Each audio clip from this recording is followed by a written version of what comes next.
Hello man, good evening viewers, कैसे हैं आप लोग। स्वागत है आपका शेयर बाजार ज्ञान की एक और वीडियो में। और आज की इस वीडियो में हम बात करने वाले हैं विप्रो लिमिटेड के बारे में।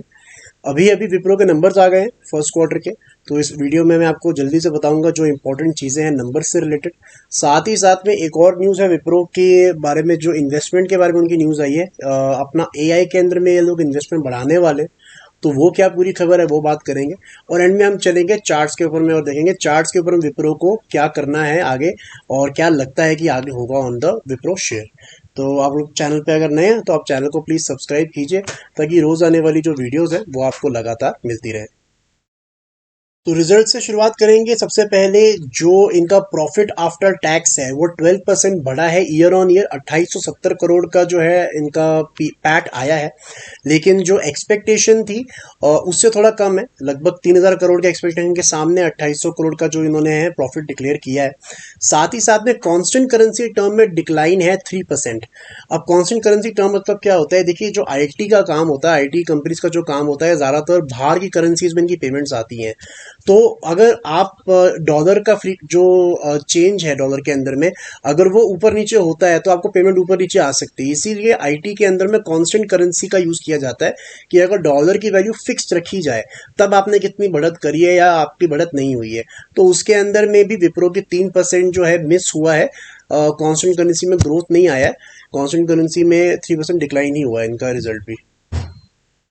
बेसिकली अभी बहुत सारे इसमें डिटेल आने बचे हैं विप्रो के रिजल्ट्स के अंदर, पर मेरे को एचसीएल टेक और विप्रो का रिजल्ट जो काफ़ी सिमिलर ही लग रहा है। उसके अंदर में भी कांस्टेंट करेंसी में थोड़ा सा डिक्लाइन आया था, और जो टॉप लाइन है वो सेम थी, लेकिन बॉटम लाइन थोड़ी सी मिस हुई थी। जो दूसरी खबर मैं आपको बता रहा था विप्रो के बारे में, वो ये है कि आने वाले समय के अंदर में विप्रो ने ये कहा है कि ये $1 बिलियन जो है इन्वेस्ट करेंगे एआई के अंदर में। अपना एआई का काम बढ़ाने के लिए they will invest $1 billion, and that comes as a positive news for the company.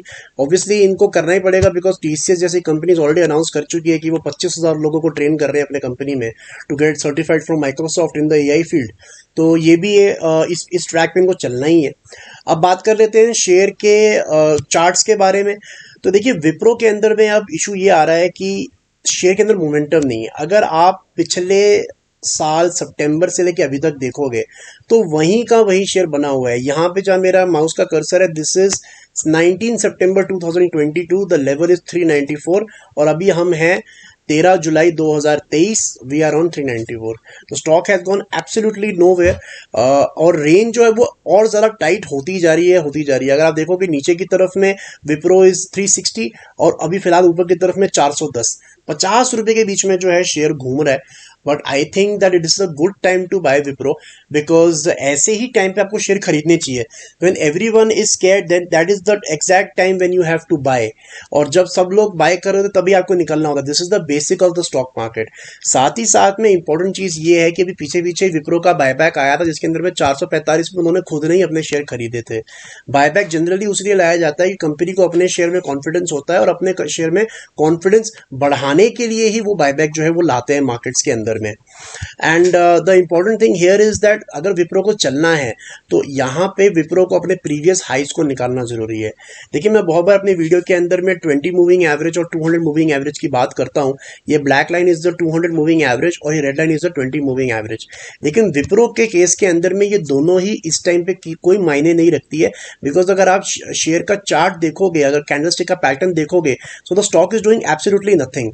तो यहाँ पे मैं एक बारी के लिए इन दोनों एवरेजेस को हटा देता हूं और आपको ये समझा देता हूं। देखिए ये रेंज है विप्रो का पूरा, और प्रॉब्लम ये है कि अपना प्रीवियस हाई ये पार नहीं कर रहा है। जो भी हाई बनाता है अगला हाई उसे नीचे ही बनता है।